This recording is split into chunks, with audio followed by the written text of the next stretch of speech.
Hi, everyone. Hi, Austin. Hello. How are you today? We are fabulous. Absolutely. It's a great day. So, I'll introduce myself really quickly. I'm Stephanie Purnett. I am the director of events for the DEI program here at eXp Realty. And, Austin, why don't you tell us a little bit about yourself? So my name's Austin Cheviron, licensed real estate agent at eXp Realty. I do a lot of other stuff, but what I focus on is living a great life. Yes, yes, you do. And we're You going to have. get into all that today.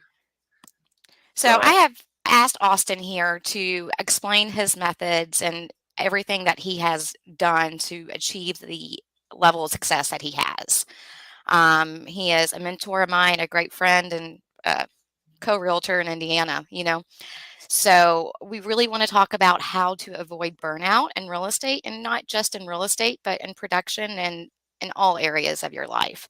The methods that you have taught me, I use not just for real estate, not just for being a staff, but my family, everything else. Like, I have applied the principles that you have came up with, and it's been a game changer for me. they're pretty cool, aren't they? They are. They really Yeah. are. They're not easy. They're not Yeah. easy, Yeah. The but easy stuff anybody can do. absolutely, absolutely. So, why don't you tell me a little bit more about your business, where you are, how you got here? Just give us a little bit of background info for those that don't know you. Okay. So full background on me is 33 out of my 39 years I've been on this planet. I've been surrounded by real estate agents. Eesh. It's a lot. Yeah. Okay. So everything everybody's going to listen to today is probably because I've been burned as a child. And when I say burned, I've had this mental image of, my father sold real estate and still does for 33 years now. And so I've watched real estate agents my whole life. Right. Okay. And now I am one.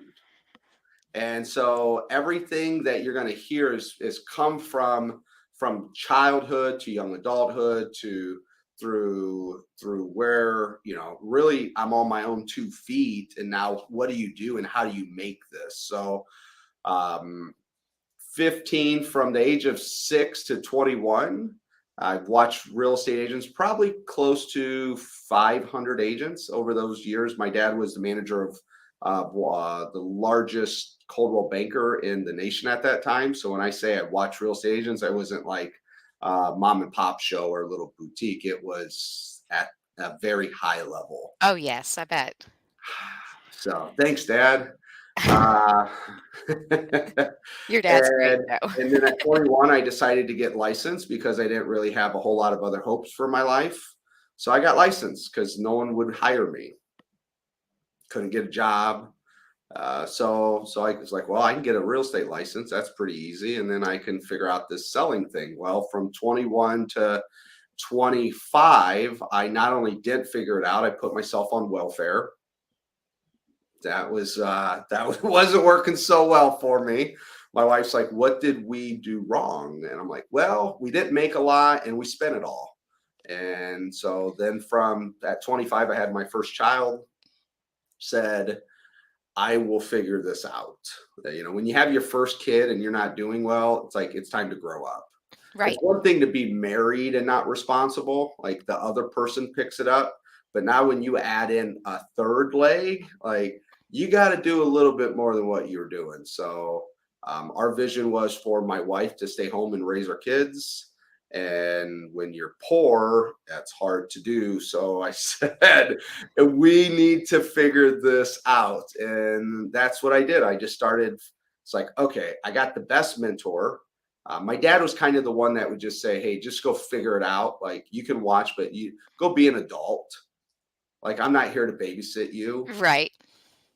He did that with hundreds and hundreds of real estate agents. He didn't want to babysit me. So he kind of let me, kind of pushed me off the ledge and said, "You'll fly, son." I don't know Right. if he had that invisible string that he could pull me back or not, but he's like, "Hey, it all worked out fine. I knew what I was doing." I'm like, "You let me drop." That's the only Uh, way you can go to the top. well, yeah, yeah. So, Times. so in the course of, I believe, 7 years, I had turned everything around. I started working systems and processes, and really started to hone in on my craft. And at the age of 32, I believe, I was one of the top agents in the state of Indiana, which was pretty cool. The next year, I started coaching and training a little over 100 agents at my local company. And they pretty much just said, hey, whatever the heck you did, because you were like the worst one here at this company, you were like, we shouldn't have you here level, to now you are like the poster child, you sell the most, and you're still the youngest at the company. And Right. so whatever pretty much you did, could you teach everybody how you did it? And for anybody listening, which this was a vital thing for me, I didn't know what I was doing. Okay. Just like everybody doesn't know what they're doing. Normally, we don't document it. But one day, somebody's going to come up to you and say, hey, Stephanie, can you teach me what you did? And you're going to say, I just did it. Right. Like, how did you get to where you're at today, Stephanie? Can you show me the playbook on how I can do exactly what you did? No. No, No. it looks like Yeah. this, right? Yeah. I just did it and I messed up a lot and it wasn't pretty. But they're going to say, but you're doing so good now and I want to be just like you. Or they don't necessarily want to be like you. They want to have the results that you've had. Right, right. And so where I'm going with this is, and I wish somebody would have told me this a long time ago, which is document your journey, Okay. because when you need to go back to it, you can then find the pieces along the way that are really critical to help explain to somebody else on what you did and why you did it. And Right. for me, what I did is I just went back through my journal and I started reading my journal. It's like, oh crap, here's where that decision was made. There was a Y in the road. I made a fork. Hey, I made a fork. Yay. Like, I got to make a decision. And then I got to document my thinking process. And I got to document, how did we get here and how did I think through it? And then why did I make that decision? Which was pretty cool. So thank God I wrote a journal. And I write the journal. A lot of people don't like to journal, but I do it for my head and for my kids. That one day, please let my kids read this when they're going through something and they can see where dad was and how he did what he did. Right. So I'm going in a circle here, but it's very important to understand your journey, because I believe life's journey is about giving and helping. And if you don't know how to explain where you're at and how you got there, it's hard to help somebody else out, because that's what they need to hear is, what did you do? No matter how good or how bad it is, what did you do? And then it doesn't matter how successful you are, unsuccessful, you are in front of somebody else. Somebody wants to be where you're at, guaranteed. And Right. go find that person and go help them. So I have a phrase I live my life by, which is a Les Brown quote, which says, in life, if you do what is easy, life will be hard. And if you do what is hard, life will become easy. I'll say that once more. Les Brown, if you do what is easy, life will be hard. And if you do what is hard, life will become easy. Absolutely. Th- I will chime in on this. I think a later point on this, but that is absolutely true. So when I get to my forks that I make, Mhm. I hope to create my forks and not other people for me in the road. So when I get to my fork, I just ask myself a simple question: what's easy and what's hard? Which one would be easy? Which one would be hard? And so back at 32, I'm the top agent at my company. I'm killing it. I am not on welfare anymore. I am making a solid six figures and life is becoming good. And then I get this opportunity to go train my whole competition on what I did and how I beat them so bad. That might be a bad way to say it, but it's the truth. Like, how did I do so well? And so I asked myself, would it be easy or hard to step away from what I'm doing and add another almost full-time job?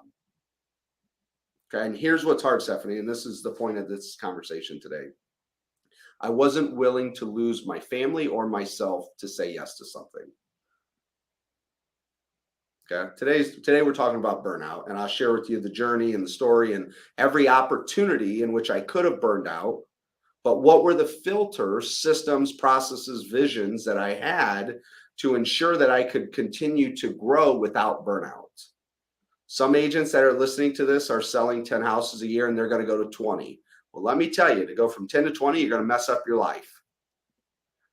Some people that are listening to this are an employee of any company anywhere, and they're going to be asked to take on an astronomical task, adding another 20 hours a week to their schedule. Well, how do they say yes to this opportunity that they've worked so hard for without ruining their marriage, their kids, or their personal life?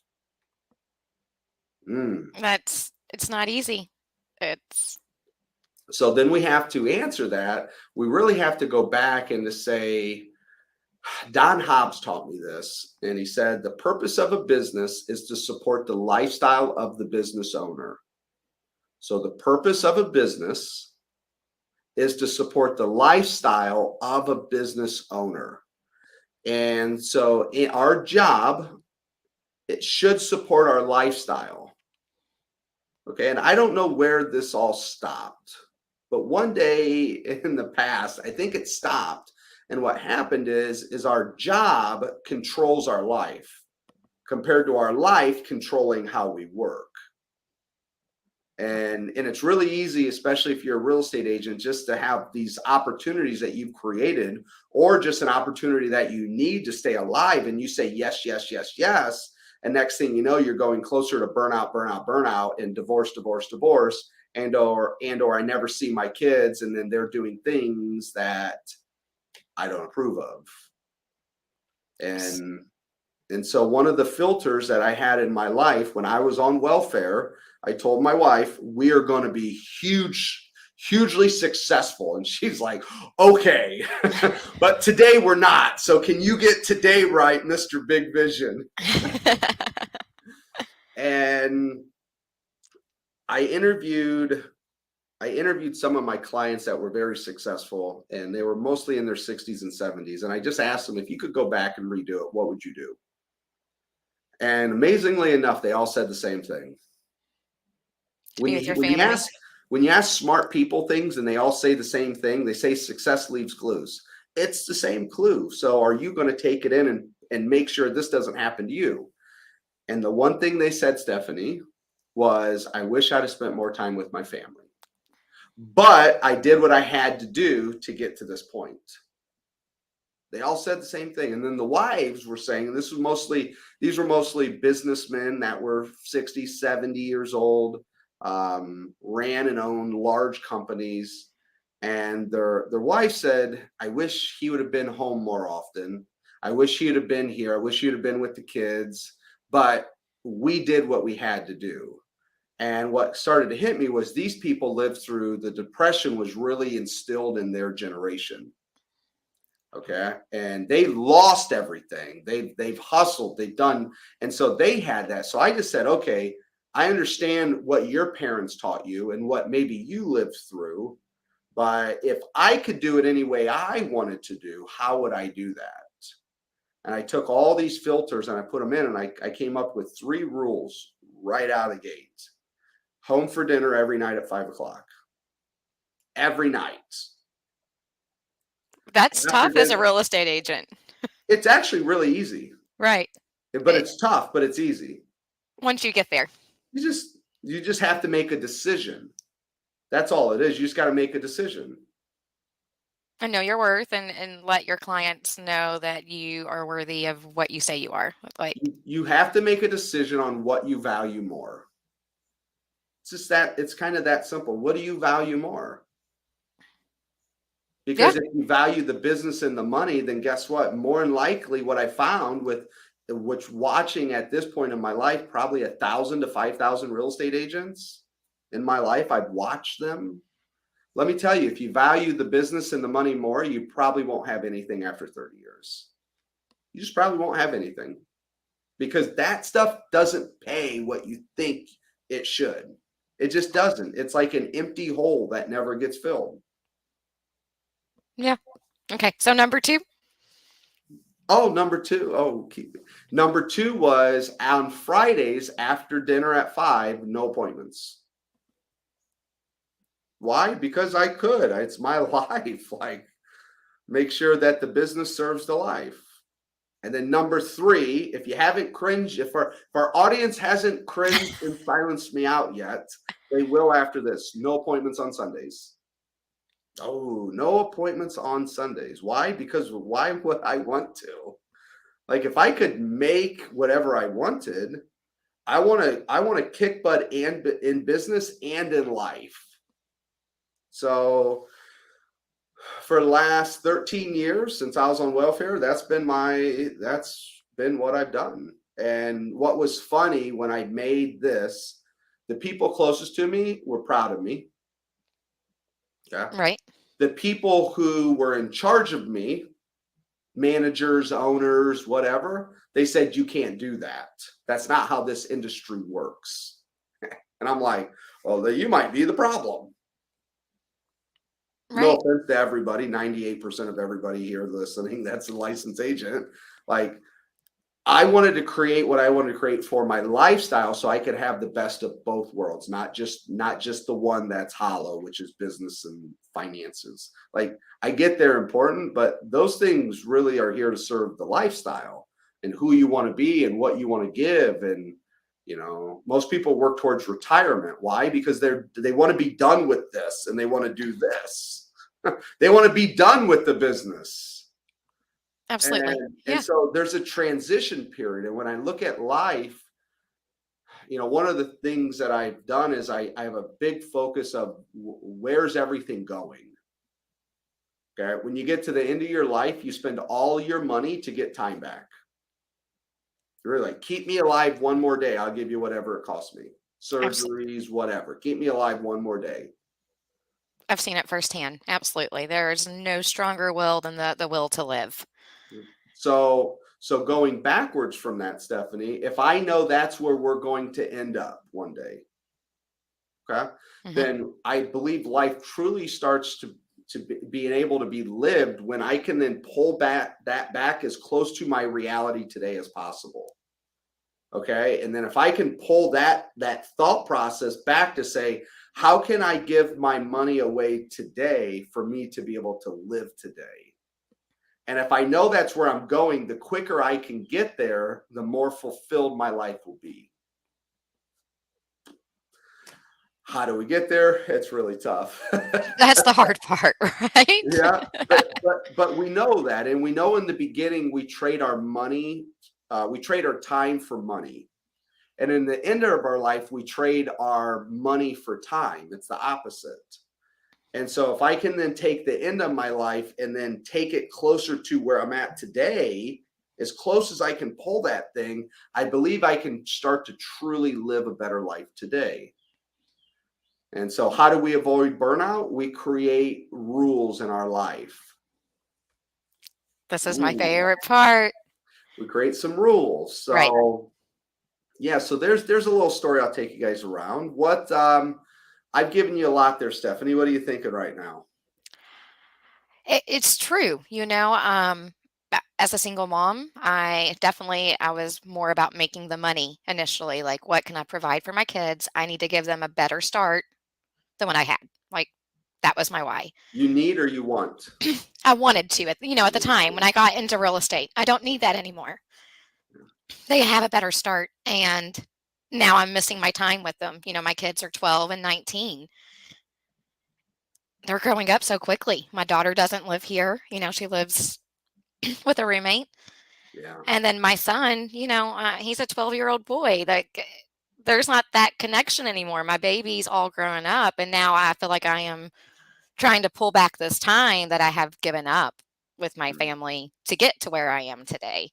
So now at this point in my career, I'm really trying to balance everything else out, just So like you said. what I How see can a you? lot of people do is in the beginning, like you said, is I need to work, I need to work, I need to work. Oh, yeah. We're really we don't need that much money in all reality, to live, we don't. Like I grew up, we didn't have a lot of money. Right. So, but the person making it thinks, hey, more, more, more, more, more. But then as more, more, more, more goes up, their chances of being good on their internal self goes down, down, and down as their business goes up, up, and up. And then their family goes further away, further away, further away, to the point now where the family starts to leave the household. And now you say, hey, well, I guess I can go spend all this time to go work. And so now you've ramped up the work and now you just keep going up. And it's like, when are you ever going to stop? Uh, And I had a friend of mine that just went through this, very successful real estate agent.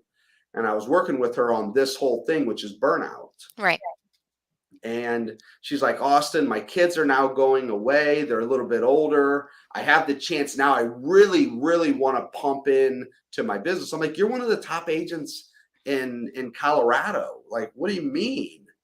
I go, why don't we do this? Why don't we slow you down and have you prepared today for when your grandkids come? She's like, well, I don't have any grandkids. I'm like, yes, and you won't see them if you keep doing this. Because then once they come, you're going to be too busy and you're going to need to keep going and going and going. So why don't we prepare today for what's coming later? And she's like, I've never thought of this before. I Right. said, Because when you have that time and you're committed, you're used to working, working, working, working.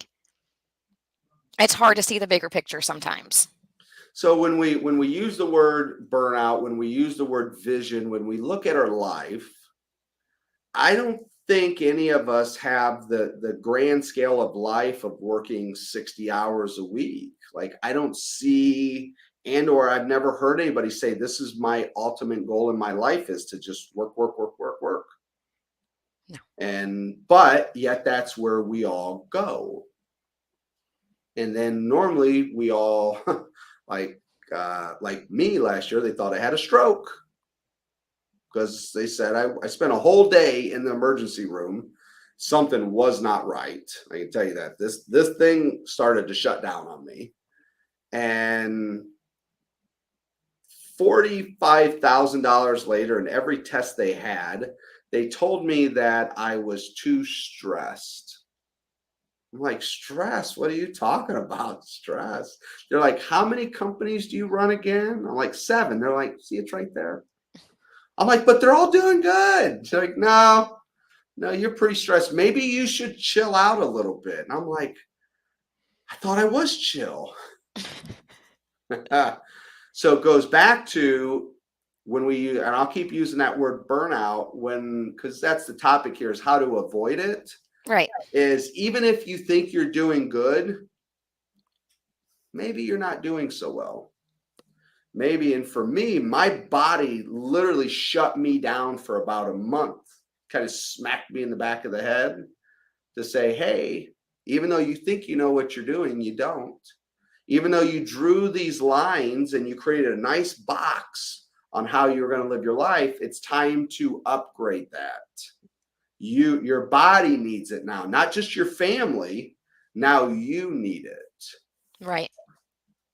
That, and for you, and what all your businesses, you taught me how to take charge of my life. And share, how does that look? What did we do? What was the first thing we did or we learned? Oh boy, I knew I should have wrote these down. No, you speak from the heart. The first one I remember doing was you told me to start 2 things, stop 2 things, and track 2 things. Ooh, okay. That's module 3, just to be clear with everybody.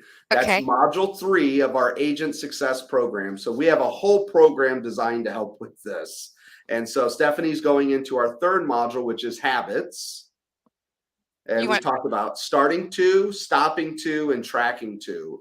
And what do you remember when you started, stopped, or tracked? What did the feeling look like for you? What did you experience? initially? Oh, it was not what I wanted to see, right? Like if you're that honest with yourself on whichever topics you decide, ouch, right? Like accountability is such a nasty thing. Like it's Uh, beautiful, right? But like yeah, to it's total. actually to implement that accountability and know that you're the one in charge of whatever it is. You're like, oh, I can be doing so much better. But I never would have known that without tracking, honestly. Mm, And for me, one of the things I tracked was how much time I spent with my family. I was working two jobs, both in real estate, one as staff with EXP, one as a realtor.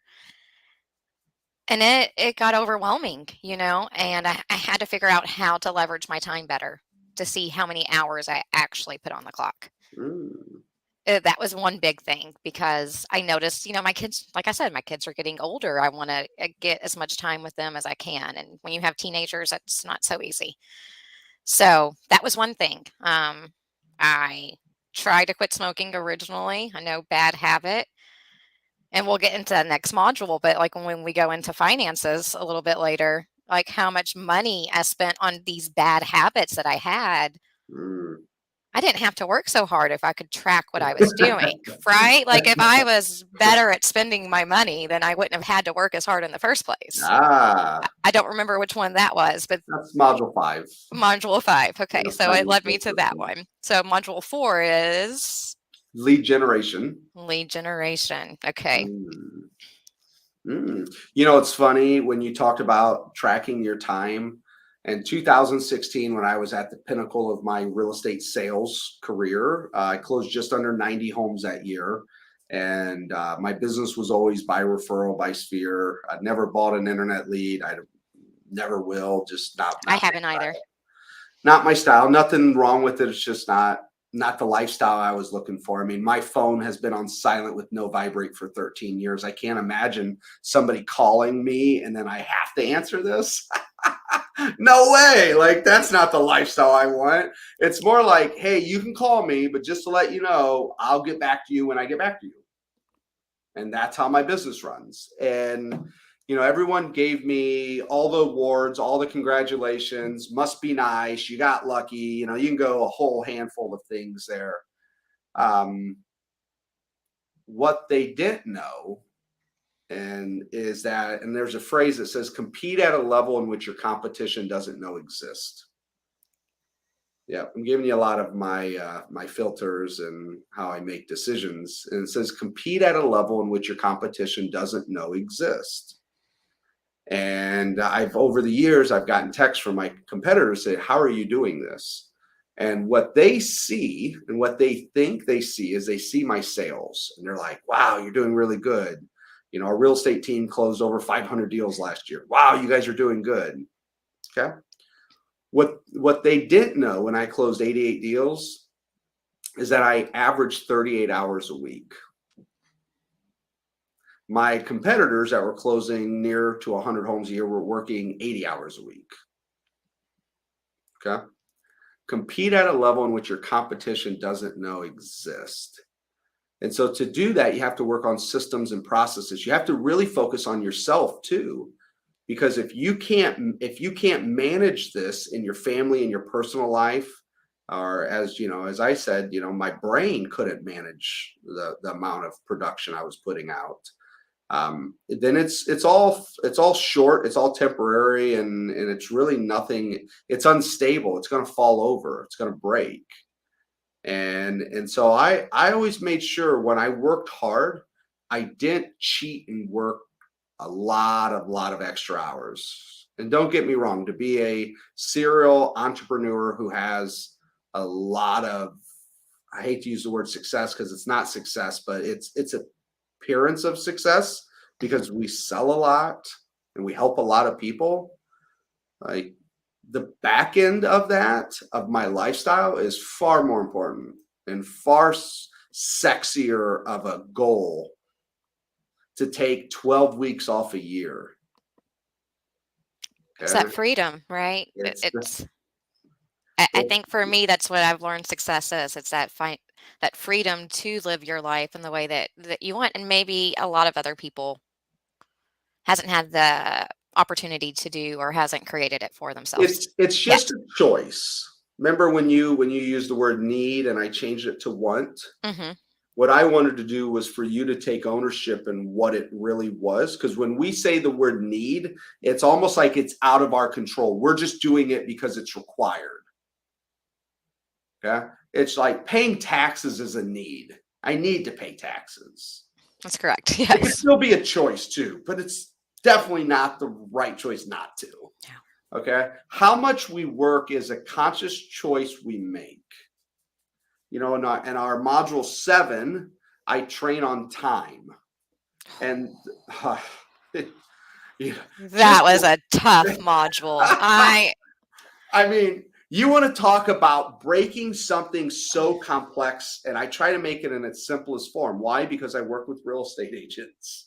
And if we don't do this, then it just doesn't happen. So a simple question that I found to ask is, how much time do you want to trade for money this year? How much time do you want to trade for money?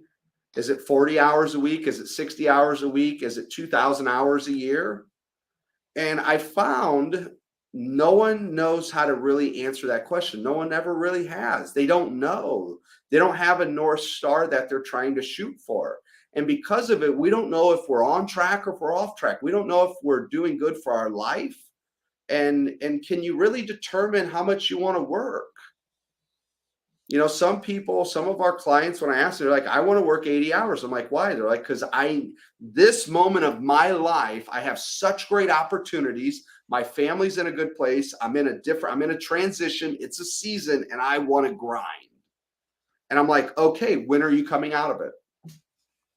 When are you going to come out? Right. 80 hours a week is not sustainable for anyone. Not forever. No. So I guarantee you're going to take your Ferrari, you're going to go 200 miles an hour and it's going to crash and burn eventually. Right. So when are you going to pull off the gas? Because when it crashes and burns, it's a lot more expensive. All that money that you made, you're going to be giving at least half of it up, if not 3/4, to divorce attorneys, to psychiatrists, to your spouse who leaves you, to your kids who need mental help now because you've neglected them. I mean, that's just a reality. People won't like that I say that, but I've spent my whole life watching this. That's a reality. So let's get that clear today so we can make sure our business is really serving us. I always like to look at what we're doing as a pyramid. I want to build this pyramid. I want to build it up and I want to get to my top. Everybody has a pinnacle. They have a vision. They have something they want. The problem is I see most people, they take a pyramid, and I don't have anything that could look like a pyramid in front of me. But normally there's something laying around that could look like a pyramid. But they take their pyramid and what they do, instead of building a big base at the bottom, they do this. And they build it really small and they want to get up as high as possible because it's success or what appears to be success. But the problem is their base is really small. And what happens is, in time, as you keep building up, it gets heavier, the wind blows, the next thing you know, it falls right over. And now they have to reset and restart, and it's hard. Oh, it is. So John Maxwell wrote a book called Failing Forward. And I believe chapter 5 of his book says, get off the failure freeway. So if you know your freeway is going to fail in time, it says get off the failure freeway. So you might as well get off eventually. If not, you're going to crash and burn. And it's a lot harder to pick it up when it's all in pieces.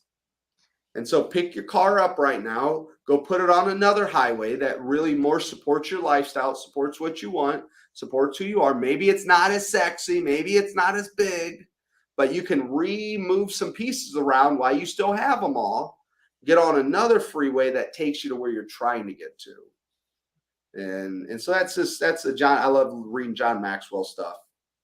Stephanie, let me ask you this. What was another thing you learned from our training around burnout, lifestyle? I want to keep on that topic today. Okay. So going back to when we had to mark every 15 minutes of what we were doing. And when I got this exercise, and I was like, are you I hate serious? You want me to every 15 minutes write what I'm doing a day? Yeah. And I think yours was like from 8 a.m. or 6 a.m. to 5 p.m. Yep. But I knew that what happened in my life, the magic hours were when I was off work, in the afternoons. How was I spending my evenings? Yep. And what I did in the morning. Did I get up and scroll on my Facebook or Instagram account, or did I get up and go to the gym and drink my water and eat protein for breakfast? Like, and what I figured out through this exercise, which was very painful and excruciating, by It the is. way, it is Yeah. not The easy. good stuff is vegetables stink to eat most of the time. Yeah, but you need them, right? You need them, yeah. Is that our power lies in our small habits. The Mm, small things that we do every day is going to be who you are. mm, So those were the habits that I needed to change. I needed a better morning routine. I needed to be able, I don't journal, but I do kind of do reflection a little bit. yeah. And then I'll set my schedule up for the next day. So I'm not tossing and turning, trying to fall asleep, thinking about 12,000 different things that I Yeah. need to do, right? Yeah. So that's done for me. And how I spend my mornings, I feel so much better, Mm, and of course, I'm in real estate. So as I was doing these modules and practicing these things, I wanted to do it to make more money, right? yeah. That's why we're here. And why do That's you what want more money? for my lifestyle, right? To Mm, get that lifestyle I thought I wanted. yeah. But what I have found is I already have a pretty amazing lifestyle. I can't tell you how many trips I've been on this year because I haven't kept count. And what And sacrifices the lifestyle? what did I sacrifice to get No, there? what sacrifices? What would normally sacrifice the lifestyle? I think bad habits, honestly, is a lot of it. And where you put your time, if I wanted to go to a happy hour versus going to a gym, like what am I getting out of one of them? Yeah. Happy Yeah. hour is fun, right? But going to the gym, my body feels better. I have more energy, if I go to a happy hour and stay out till 11, which we've all I, been there before. we've all been there. You're going to wake up the next morning feeling bad, and that just starts your next day to go down the same course. And, if I have a certain cutoff time, I'm in bed. Like, please don't ever try to get a hold of me after 10 o'clock because I am on do not disturb. I am asleep. Um, because what's going on at 10 o'clock? Nothing. I'm Yeah. the first one up in the morning, right? And I think that's what really changed my life. And not only like my real estate business, but how I feel and, what's more important to me. At one time, it was being seen. People knew that I was a realtor, that I was out in the world networking and whatnot. Yeah, not so much important to me anymore. What it important to me is how I feel, how my kids feel, and my business has never been better. There's a filter that I ask myself as I do audits on myself, no differently than we do it on our clients. And one of my audits is, am I spending my time or am I investing my time? Am I spending it or am I investing it? And most of us spend our time Oh, I was. no differently than we spend our money. Same. And I can take the same thing. Are you investing your money or are you spending your money? And if we're looking at time here, what I find is that a lot of us spend our time, which is okay. You need to spend some time too. But if I go to the gym and I invest that time, I get it back later. I You do. get more of it later, hopefully. Not all investments pay out. Money's the easiest way to say it. I can invest in something and maybe it doesn't hit, but it's an investment. And I'm doing it with the hopes that it does. I'm going to the gym in hopes that I can live to 100 because I'm investing the time today. I know if I spend the time in my family, there's a great chance when you're between 60 and 70, you're done. And so if I can invest a little bit of time every day or a handful of times a week, okay, one, I'm better today. And two, I might be able to enjoy more later, which is once again the ultimate goal. Right. So Eh, let me go into another module with you. What's something else? boy. One more. No, you're fine. Go for it. Let's my favorite ones is the calendar. Now we do get into money. Don't get me wrong, money's a good one because without money, life's a little harder to enjoy. and you're constantly that hamster on a wheel then chasing it. But module 9, we get into calendar planning. And the reason I love this one the most is because when I tell people this, they think I'm crazy. Oh, I did. I did. So I don't know if everybody knows how I met Austin. I was a CCS for the state of Indiana. And I brought Austin into, I needed help planning a party. And he was like, you should have asked me 6 months ago. And I was like, but I got the Oh, six assignment months ago. yesterday. Right. Yeah. And that was kind of our first introduction. Now that I know your calendar, and I wish I could turn my camera around because I've got the one right in front of me. Yeah, it sits in front of you now. It sits right in front of me, and it's all 12 months. It's a year projected. And Why is it important to look at the year compared to most people look at a day or a week? Why is it important to look at a year? I'm going to tell you, the crowd's going to say, "What, a yeah, year? Sure, I yeah, know where I'm going." I thought you were crazy too. I am crazy though, A little bit, so yeah, just but to be fair. it's a good thing though. Okay. So I think really importantly, it allows you to schedule your life the way you want it. And if not, like I'm proactively scheduling these things out. And it sounds silly when you're writing down birthdays a year in advance, doctor's appointments a year in advance, because you can reschedule, appointments if you need to. You can't reschedule birthdays. No. Also, for me, I need something to look at, like a countdown almost. Like I love my vacations. I really do. So I'm like, oh, only 12 days until vacation. So that's really good. But before, I was always being reactive to what was going on in my world. Yeah. You know, So we want to talk about being fulfilled in this life, especially as a real estate agent, which is probably the majority of our audience, I would assume here. Mhm. It's anticipating what's coming. Are you ahead of it or are you behind it?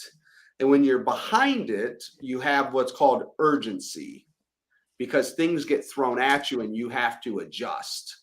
Right. Okay? Selling real estate is a very urgent career. It's very urgent. When that happens, it creates a lot of stress. And when you have stress, you get closer to burnout. Okay, stress is the reason for burnout. Okay, you're exhausted. There's no more left of you. You're constantly pulling. You're being pulled in a direction. When we can anticipate what's coming and prepare for it in advance when we have time, things start to become, this is my word, calm. Things become calm. And by having your year planned out and sitting in front of you, you can now anticipate what you want, when you might need something in your life, when you might be able to or should say no. For me, I can tell you that I'm booking into January right now. And people think, what's wrong with you, Austin? You can't meet with me? Well, it's not that I can't meet with you, it's that I'm choosing not to unless it hits one of my goals, because my Right. goals are more important. So unless this is something of importance to me, I'm going to choose to put it into January because I know my travel schedule. I know the holidays. I know the training programs that are being released. I know the urgency that I've committed to already in my life, and I can understand that it might be a lot for most people to take on, and it's going to probably be a lot for me. So my free time is probably going to be in January. So what you need from me isn't of any importance to me and my goals, and it's just for you. Okay. I'm going to tell you probably January right now because I can understand what's coming. What most of us do is they say yes to everything. It piles up with all great intentions. It Mhm. piles up. And then we have all these other things we have deadlines for that then comes tumbling down on this pile that we said yes to, creating the I don't have enough time with all the great intentions. Well, what happens when you live your life constantly on deadlines? I don't have enough time. I'm staying up at night trying to work because I told all these people yes. That's where most of us are living with, like I said, with great intentions. I was once there. I find myself there a lot too. But when we can look at the calendar and we can anticipate, what do I need in my life? Like, man, I need a vacation. Or I can see I got this huge work project that's going to take my extreme focus for 2 months. I need a vacation. Real life example, in July, we filmed our first ever training program. Never done it before. We brought in producers, we have a live audience, we did all this. I knew for 2 months that was going to be my only focus. I just knew to be able to deliver a product on the deadlines in which I set, I had to be crystal clear. So vacations, no vacations. I can't. I need to focus, and this has to be a season of my life for 2 months. Well, let me tell you, after those 2 months, I'm taking a vacation. I already know where I'm going. I know what I'm doing. I know what's coming after that. And so then I can get back rested to be my best self. But for a season of time, I can focus. And, And I yeah, think if we overcommit, if we just say yes, yes, yes to every opportunity, at some point you don't deliver your best self, right? You are showing up half prepared, half ready for the event. Maybe not in your best mental state, maybe not enough sleep. Like, sleep's so important. I wish somebody would have told me this years ago, that if I get 6 to 8 hours of sleep, I am really going to perform better the next day, all day long. I'm going to give you another phrase. Okay, hit Here's me. all my filters are coming out today. So this sits in front of me. So on my calendar, that's in front of me that I look at every day now. There's a phrase that says, only undertake what you can do in an excellent fashion, for there are no prizes for average performance. Only undertake what you can do in an excellent fashion, for there are no prizes for an average performance. I think a lot of us, we're doing the best we know how to do in an average performance. We take too much on that's not focused on our goals and what we need to do in our upcoming opportunities. We're saying yes to all these things that we don't really know. We don't want to make people upset. Right. And so we say yes to it. And then what happens is we run through day by day, week by week, year by year, just going through the motions, just doing the best we can, but really not getting anywhere. And then we look back and say, man, I didn't really get to where I was trying to get to. I didn't achieve my goals this year. I'm not as happy as I wanted to be. Next year, I'll do it. It's going to be next year. It's going to be the year after that. But really, it's like, let's take it back today and say, what could I say no to today? What could I erase from my calendar?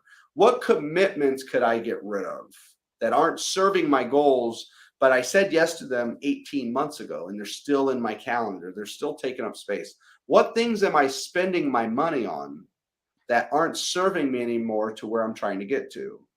And to do almost an audit on yourself, to then free yourself up, to give yourself space to then come back and really just think. And so there's one more thing I want to build into this conversation. When I know and right? Maybe you know where I'm going with this, but there's one system that I just kind of made it up. And what that is, it's our run rest cycle. I love it. I use it in everything I do. And, when you can get everything done, and can I go ahead and give the You do numbers? whatever you want. Okay. It's your A show, one. girl. All right. So your run rest cycle, run 70%, rest 30%. Mm-hmm. And when you build that time in to rest, if you're being really accountable that month, then you get to rest. This is what I have found. If I'm not being so accountable that month, it's when I catch up, right? Because life is what life is. Although Yep. I can plan everything perfectly, my calendar looks great, my intentions are set, my habits are there, Everything's good. life can still throw you curveballs, right? So with that 30%, that week where I get to breathe, either I get to honestly rest or I get to catch up on the things that I had let go prior to. Either way, I'm never behind. So the whole concept of the run rest cycle was real estate agents are burned out. And I watched 30 some years of it, thousands of agents. it's almost like when I talk to them, they're saying, Austin, I'm doing the best I can, but I'm not where I want to be and I'm exhausted. But I need to do more, but I don't have any more to give. And when I look, and they're like, I'm running as fast as I can. And when I look over at them, they're jogging. I'm like, hey, you're jogging. They're like, no, I'm running. I'm like, no, I'm looking at you. You're jogging. If not, Right. it's a fast walk. And the reason why is because they're exhausted. And it There's feels like a never sprint. there's never a break. And Right. so they're putting their 60 hours in a week trying to run, but really they're going about 3 to 4 miles an hour. If you ever been on a treadmill, 3 to 4 miles an hour is a brisk walk. Okay. Yeah. It's you're not quite jogging yet. And that's where I see most agents.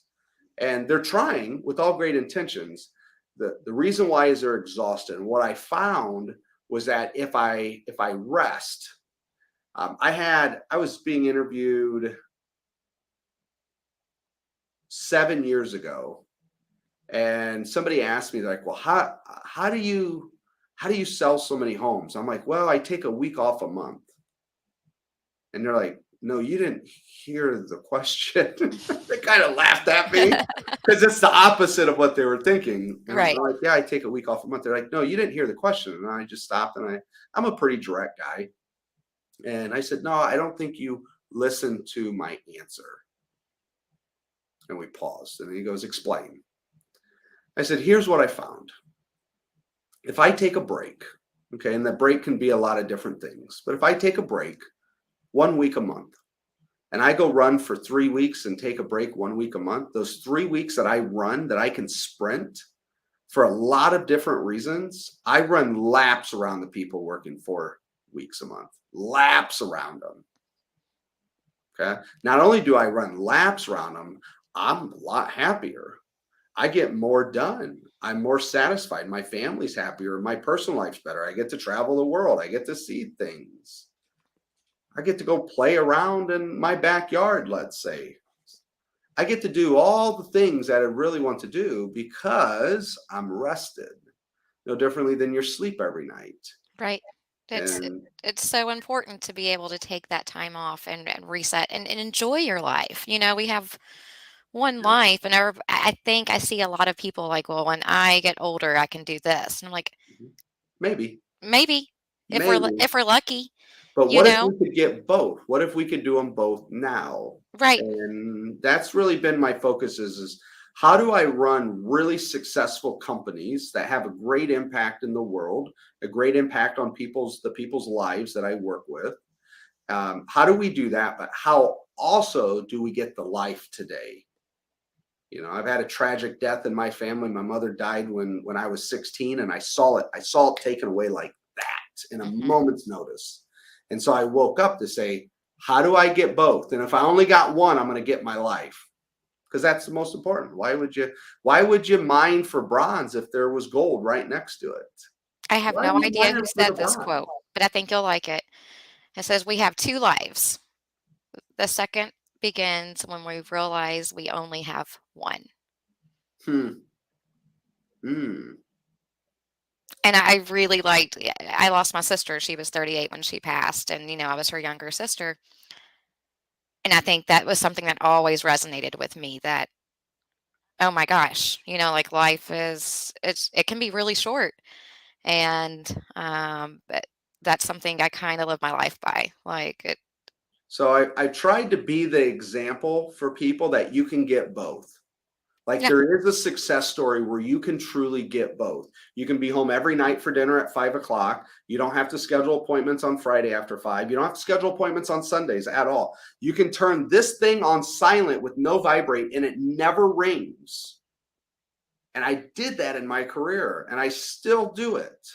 And I try to be the example of if you just work smarter, not harder, but you work smarter and you figure out what's important to you, Hmm. what's important to you now, what's important to you later, where are you trying to go? And you can bring that to today, and you can be willing to go and swim up up the river, okay, against everyone's going downstream because it's easier. But if you can do what is hard and you can swim upriver, okay, I can promise you life's better, but you got to be willing to make some sacrifices. You got to be willing to delay gratification. You got to be willing to invest and not spend everything. You got to understand that there's maybe a better way that you don't know, and that you're going to have to go through this. I think this is crazy, but I'm willing to try it.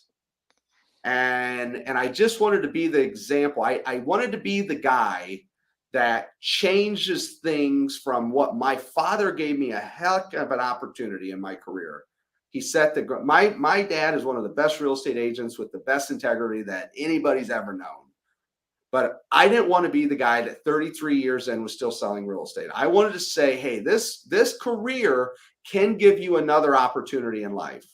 You got to work hard for it. Not many people get it, but it can give you an opportunity to be able to give back to other people, to give to your family, to give to yourself, to give to other people. And so I went on my journey to say, how do I stop selling real estate so I can focus on giving more? How do I do that? And I had to document the process. I had to work on myself. I had to, unfortunately, I lost a lot of friends. Everyone says that, it can't happen. They doubt me. They hate what I'm doing because it's really good for the world and I'm going against the grain. But I know with enough time and with enough energy and with finding enough people that care about themselves and know that there's a bigger future than just doing the work today, there's a greater purpose, that we can start to shift this thing and we can show people how to use the business you're in today to provide you the lifestyle later and hopefully take other people with you. And that's what we created. That's what we do now. That's what all of our companies we built, they revolve around that mission statement, which is to help and show realtors how to live a better life. And that's what we do every day. That's what you got to be involved in. So. And I am so thankful for it. I mean, honestly, it has changed my life. Like, I have Austin sayings I say all the time, I feel like. And you've been a great support. I mean, not just for the state of Indiana, but for the DEI and One EXP, anything that I have ever asked for you to be involved in, you've always said yes. So thank you so much, Austin, for taking this time out of your day. I know what your schedule looks like. I'm pretty sure I have some pictures from planning in real life events for Indiana. Well, if it wasn't today, it would have been in January. Oh, yes, that's right. That's right. And I knew that. So thank you Thank you, so Stephanie. much. It was great to have you. And everybody, please reach out to Austin if you're interested in learning more about his processes. They are a game changer. Thank you, Stephanie. Bye, everyone.